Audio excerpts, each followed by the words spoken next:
Hi friends, அதலக்காய் சுகருக்கு ரொம்ப நல்லது. இது வந்து விருதுநகர், மதுரை, தூத்துக்குடி இந்த 3 டிஸ்ட்ரிக்டில் மழை காலத்தில் மட்டும்தாங்க கிடைக்கும்.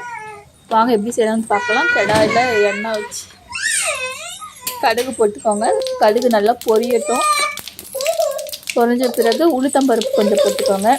அப்புறம் கருவேப்பிலை நல்லா பொரிஞ்சதும் சின்ன வெங்காயம் நான் குட்டி குட்டியாக நறுக்கி போட்டுருக்கேங்க.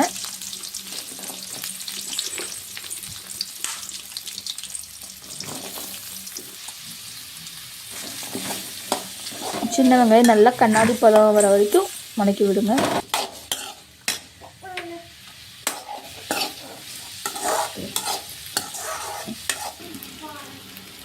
கண்ணாடி பதம் வந்துருச்சுங்க. இப்போ வந்து அதலக்காயை சேர்த்துக்கலாம்.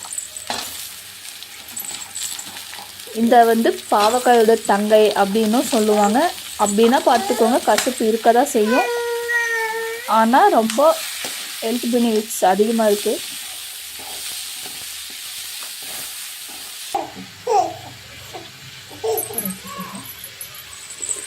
மஞ்சத்தூள்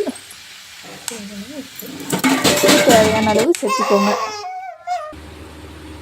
சேர்த்து நல்லா லோ ஃப்ளேமில் வச்சு வதக்கி விடுங்க.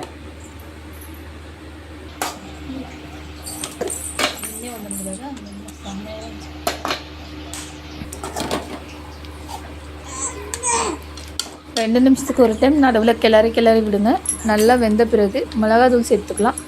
நாம் ஆரம்பத்தில் மிளகாத்தூள் சேர்த்தோம்னா காய் வந்து வேகாது, அடி பிடிச்சிக்கும். அதனால் காய் வெந்த பிறகு மிளகாத்தூள் சேர்த்துக்கலாம்.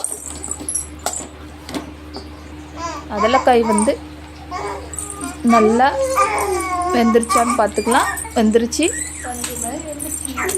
இது சுகருக்கு அருமருந்துன்னு சொல்லுவாங்க.